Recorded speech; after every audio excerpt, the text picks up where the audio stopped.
2 arrows whizzed past my ears while another grazed my shoulder.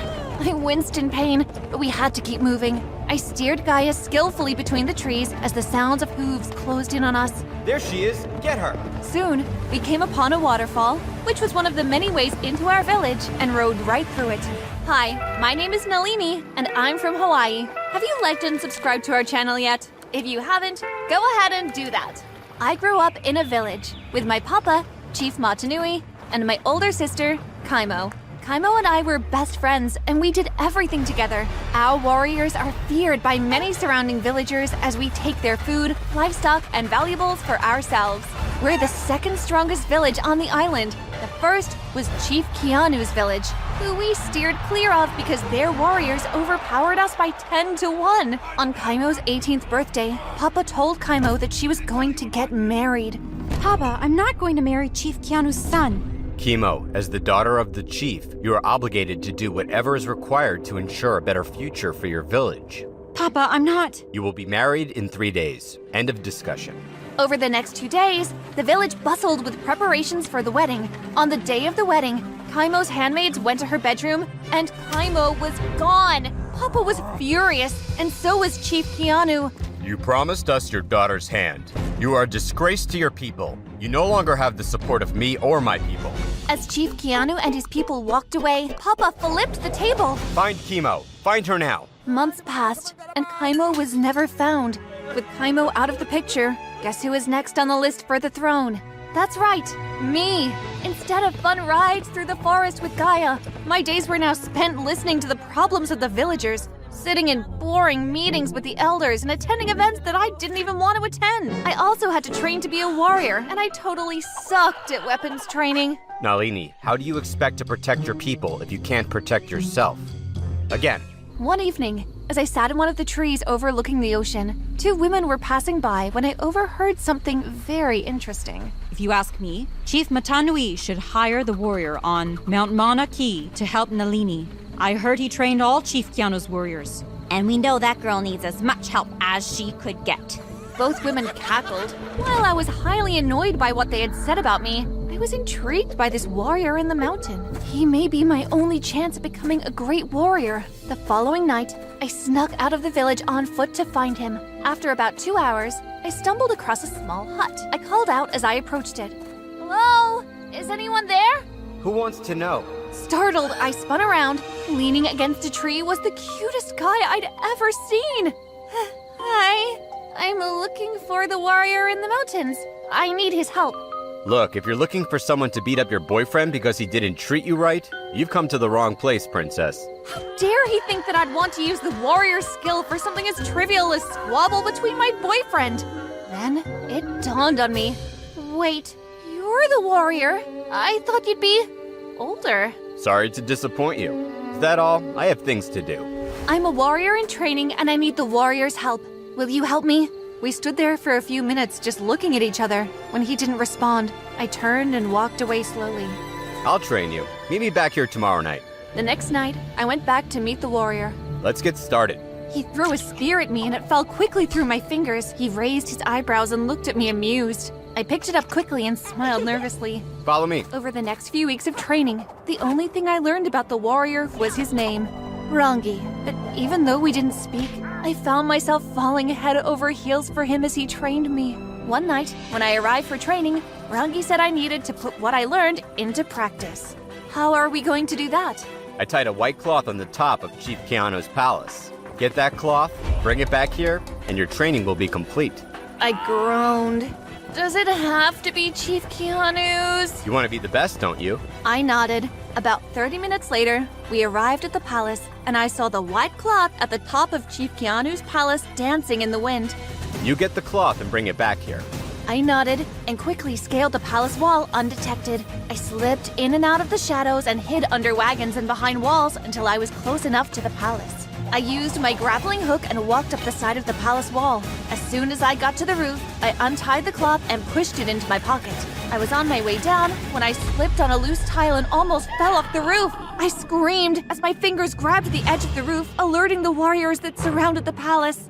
On the roof!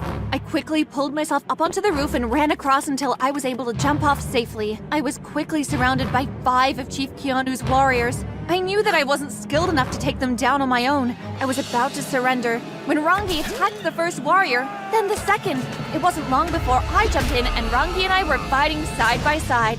We fought really well together. Suddenly, an arrow flew past me and headed straight for Rangi. Rangi, look out! Rangi turned just in time and caught the arrow between his fingers. He dropped the arrow and grabbed my hand. It's time to go.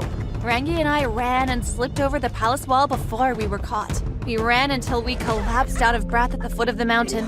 Rangi held my hand. You did well.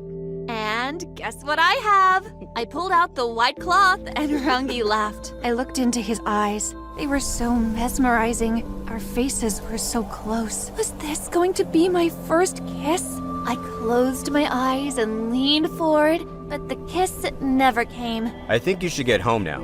You've had a long night. Rangi got up and walked away. Disappointed, I went home. Later that night, as I lay in bed thinking about Rangi, the sound of screams echoed through the village. I bolted outside and saw a few homes ablaze. Our warriors were in a standoff against Chief Keanu's warriors. One of your people stole a prized necklace from my throne room tonight, and I want it back. My people know better than to steal from you. Chief Keanu handed Papa a piece of fabric which only our people wore. My eyes widened. Then, Chief Keanu's warriors tossed Rangi in front of him. My warriors heard a girl call out his name. Tell me who this girl is, and I'll spare your people and your puny little village. I watched as Papa lifted Rangi by the neck. Tell me your accomplice, now. Papa! Stop! Papa dropped Rangi like a rag doll, and I ran over and stood between them. What is the meaning of this? Papa! I went to Chief Keanu's village, but I didn't steal anything. I swear. If my necklace is not in my possession by tomorrow night, my warriors and I will be back, and the only thing remaining of your village will be vague memories. Chief Keanu and his warriors rode away, and Papa went psycho. He glared at me and grabbed me by the shoulders. This is all your fault. Look at what you caused. Papa, you're hurting me! I didn't! Papa let go of me and walked off. I bolted towards the stables and quickly mounted Gaia. I rode out of the stable and exited the village. I needed to clear my head. I rode until I came to the thicket, where there was a rotting cottage. Looks like we'll be spending the night here. I couldn't believe that Papa didn't believe me. I was angry and hurt. I huddled against Gaia and fell asleep. I was awakened by a hand over my mouth. My heart pounded against my chest. Shh, it's me. Someone's coming. It was Rangi. I breathed a sigh of relief and then instantly panicked. I scanned the room. There was no way to escape. Mount Gaia, now! Rangi and I mounted Gaia and waited anxiously for the person to burst through the door. All at once, flamed arrows lit the cottage. Gaia reared and we bolted through the old cottage door. Splinters sprinkled across our faces. As we rode further and further into the woods, it became harder to ride. We had no choice but to go the rest of the way on foot. We tried to maneuver between the trees as quickly as we could with Gaia, but it was no use. Soon, shadows surrounded us. Are you ready to surrender? I squinted my eyes at the person who stepped out from behind the trees. Beams of moonlight fell across her face. Kaimo! Kaimo lifted her hands to her mouth, shocked. I ran over to her and hugged her. She hugged me back. Nalini, it's so good to see you. We can't stay here. We've got to keep moving. Kaimo led us to the darkest part of the woods. She stopped in front of some thick vines. She moved to the side and waved us in. On the other side of the vines was a village. This is why Papa's warriors couldn't find you. Kaimo's eyes seemed a little distant for a few seconds. I'll show you where you'll sleep for the night. Kaimo showed us to her hut and gave us something to eat. I quickly explained what had happened. If we don't get the necklace back, then... I burst into tears and Kaimo hugged me. Don't worry, Nalini. We'll figure out what to do together. When Rangi had fallen asleep, Kaimo and I went for a walk. I'm sorry that I left, but I couldn't go through with the wedding. I understand, but I wished you would have at least said goodbye. Kaimo went silent for a few seconds before she spoke again. I think I have something that Chief Keanu might want more than the necklace. What's that? I've decided to get married to his son. Kaimo, you can't! I am obligated to do what is required to ensure a better future for our village. This may be our only hope. Early the following day, Kaimo, Rangi, and I stood outside the walls of Chief Keanu's village. Are you sure about this? Kaimo nodded. We left Gaia and the other horses outside as we entered the village. We went straight to the palace where we were immediately taken to Chief Keanu. Chief Keanu, I offer myself as a peace offering between our two villages.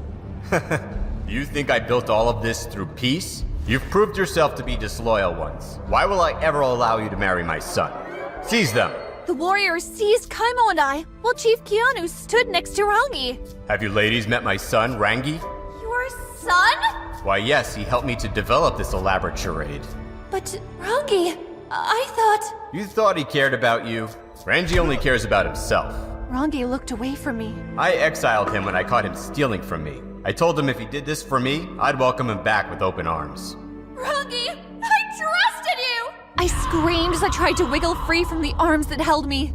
And look at where that landed you. Take Nalini to the dungeon, and take Chemo to the execution quarters. Suddenly, the arms around me loosened. Rangi had knocked the warrior to the ground. I punched the wire that held Kaimo. It dazed him enough to loosen his grip, and Kaimo was freed. We quickly disarmed the warriors and took their weapons, but more entered the room. Nalini, we'll hold them off. Get help now. But Kaimo, go! I dodged the warriors and dove out of the window. I scaled the village wall and found Gaia where we left her. I mounted her quickly. I rode as fast as I could, and when I entered our village and steered Gaia straight into the palace, I found Papa and the warriors preparing for battle. Papa, Kaimo is in danger! I quickly told Papa about my encounter with Kaimo and Rangi's betrayal. Chief Keanu isn't coming here. He's going to execute Kaimo. Warriors, let's go save our princess. The warriors banged their shields with their weapons and let out a war cry as we exited the palace. I was about to mount Gaia when Dad stopped me. Nalini, you must stay here. If we don't return, your people will need you more than ever. I wrapped my arms around Dad and cried. He kissed me on my forehead, then mounted his horse and rode away with the other warriors. It seemed like an eternity before I heard the victory chant coming from our warriors as they entered the village. Nalini! Kaimo ran toward me and hugged me. Where's Papa? Kaimo shook her head, and a feeling of dread filled the air. Papa risked his life for me. That night, our village mourned the loss of their chief. Early the next morning, when I woke up, Kaimo sat by my bedside. We have to discuss what's going to happen now that Papa's gone. The elders are waiting for us. Kaimo's voice trailed off and I hugged her tightly. How were Kaimo and I going to make it without Papa? While we were discussing the future of the village, a warrior ran into the room. The chief is alive. Kaimo and I shared a look before we followed the warrior outside. There stood Dad, with Rangi supporting him. The elders took Papa away to see about his wounds, while the warriors seized Rangi. I felt my heart break into pieces. Rangi looked at me, but I turned and walked away. Over the next few days, I tried to keep myself as busy as possible to keep my mind off Rangi. I couldn't believe he had betrayed me. Eventually, Kaimo and I were summoned to the throne room where Papa sat. I just wanted to let you know that I'm proud of both of you. I know I have been tough on both of you, and it couldn't have been easy. Papa, I shouldn't have left. I should have stayed and done what was best for the village. Sometimes, as a leader, you also have to do what's best for you, Chemo. I'm proud that you stood up for yourself. You'll be a great chiefess one day, with or without a chief by your side. Papa then turned to me. Nalini, I'm sorry that I didn't believe you. I hope you can forgive me, the both of you. Kaimo and I hugged Papa. Then he told us how Rangi saved him from Chief Keanu. Nalini, I will allow you to choose his fate. Papa motioned for the warriors to bring Rangi in. My heartstrings pulled as Rangi was brought before us. Could I really stop loving Rangi? Even though he placed us in danger, he did save Papa and defended Kaimo and me against his father. That counted for something, didn't it? I looked at my father and then Kaimo, who nodded. I walked over to Rangi and slapped him in the face. Taking him to the dungeons! You've proved yourself to be disloyal once. You aren't welcome here. You really didn't think I'd let a traitor roam freely in our village, did you?